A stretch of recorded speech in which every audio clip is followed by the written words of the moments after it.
श्री श्री सत्य सनातन में स्वागत अभिनंदन। आज अलख में भगवान को सबसे अति प्रिय जो भाव है वो प्रेम का है। प्रेम ही जग में सार और कछु सार नहीं है।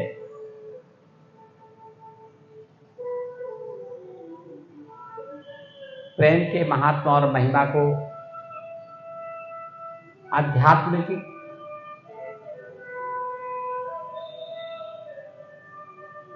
एवं अनेक सदधर्म ग्रंथों में भी वर्णन किया गया है।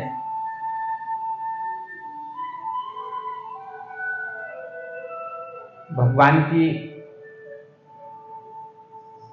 प्राप्ति में एक सरलतम मार्ग है प्रेम का। कैसा प्रेम जो भगवान को अति प्रिय है।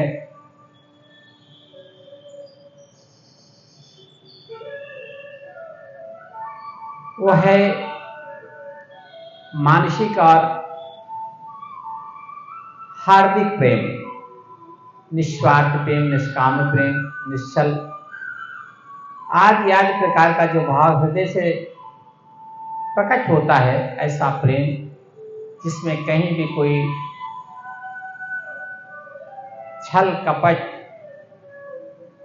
लोभ लालच मोह इससे युक्त प्रेम ना हो, ऐसा हृदय का प्रेम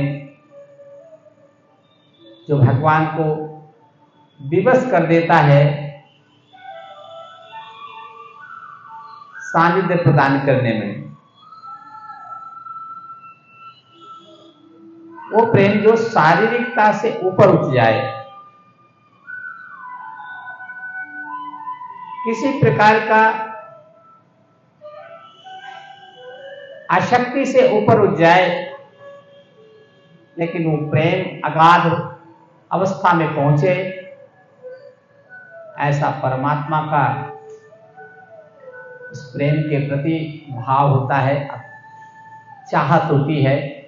भक्त अगर ये प्रकार का भाव हृदय में प्रादुर्भाव करे, जागृत करे, तो निश्चित है परमात्मा की प्राप्ति सरल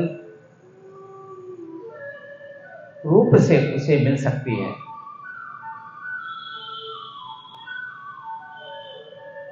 जैसे लैला मजनू का प्रेम, हीरा रांझा का प्रेम, वो शारीरिक प्रेम नहीं था। भक्त भगवान का प्रेम वो शारीरिक नहीं होता, शारीरिक माध्यम हो जाता है, लेकिन वो शरीर से ऊपर रहता है। उसका अंत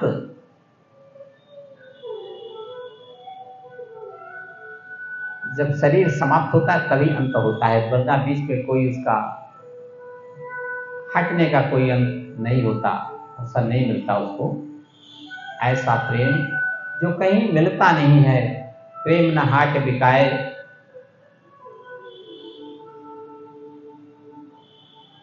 इसकी महात्मता, इसकी श्रेष्ठता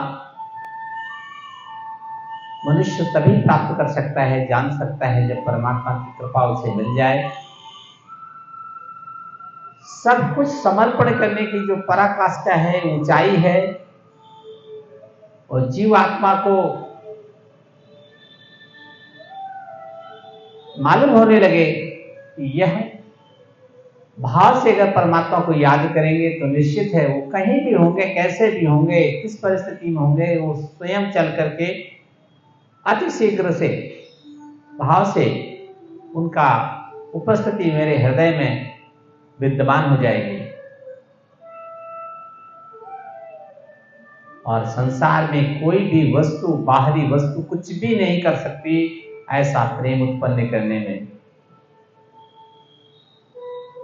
वो हृदय का ही भाव से परमात्मा को देखा जा सकता है, बांधा जा सकता है, तो प्रेम में जोड़ा जा सकता है। और ये भक्त के हृदय में जब उन्हें पाने की उत्कंठा होती है, उत्कर्षता होती है, तड़पन होती है, बेचैनी होती है, तब ये स्वतः भगवत कृपा से उसके हृदय में उत्पन्न होने लगता है। तो वो जीवात्मा परमात्मा में धीरे धीरे स्थान प्राप्त करने लगता है, परमात्मा मैं बनने की अवस्था में बढ़ जाता है। उसको संसार से, कोई भी वस्तु से बहुत ज्यादा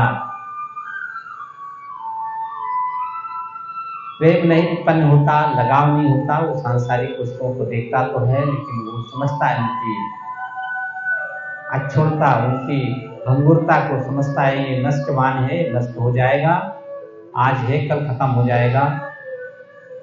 छोटी छोटी वस्तुओं से नहीं उत्पन्न होने पाता भाव। जब वह भाव निष्काम, निश्चल, निष्कपट, निस्वार्थ भाव से जब हृदय में भगवान के प्रति भक्ति के रूप में प्रेम प्रकट होने लगता है, तो वो परमात्मा तक ले जाने का बहुत बड़ा माध्यम है, परमात्मा से मिलाने का बहुत बड़ा सरल उपाय है। यदि जीवात्मा इस मार्ग को अपनाए, बाहर की संपूर्ण वस्तुएं, सामग्रियां, पूजा पाठ, कर्मकांड, दिखावा, वेशभूषा, इसकी आवश्यकता नहीं पड़ेगी इसको। स्वयं जो निश्चल प्रेम होता है, इससे युक्त होता है, इससे परे होता है। ये संसार को लुभाने के लिए ये बाह्य चीजें प्रभाव डालती हैं, लेकिन परमात्मा में उसका कोई प्रभाव नहीं हो सकता। उसका प्रभाव हृदय में निष्कपट और निस्वार्थ भाव से जो उत्पन्न भक्ति युक्त भाव उत्पन्न होता है, वही परमात्मा का भोग के रूप में प्राप्त करते हैं। परमात्मा उन्हें उसी को स्वीकारते हैं। भगवान गीता में कहा है, अदृष्टा सर्वभूतानां मैत्रः करुणैव च निर्ममो निरहंकार सम दुःख सुख क्षमी संतुष्टास्थितम योगी यथा आत्माता दृढ़ निश्चया मयि अर्पित मनोबुद्धि यो मत भक्ता समय प्रिया। जब आप भगवान को पूरी तौर से समर्पित हो जाएंगे, भगवान में विलय हो जाएंगे, मन को विलय करेंगे, आत्मा को जोड़ लेंगे, तो कोई ऐसी बीच की बाधा नहीं है कि जो आप और परमात्मा में मिलने में संकट उत्पन्न करे, बाधा डाल सके। अवश्य वहां तक की यात्रा आपकी पूर्ण हो सकती है। ऐसा निश्चल निष्कपट भाव भगवान की कृपा से जीवात्मा को प्राप्त होता है। जय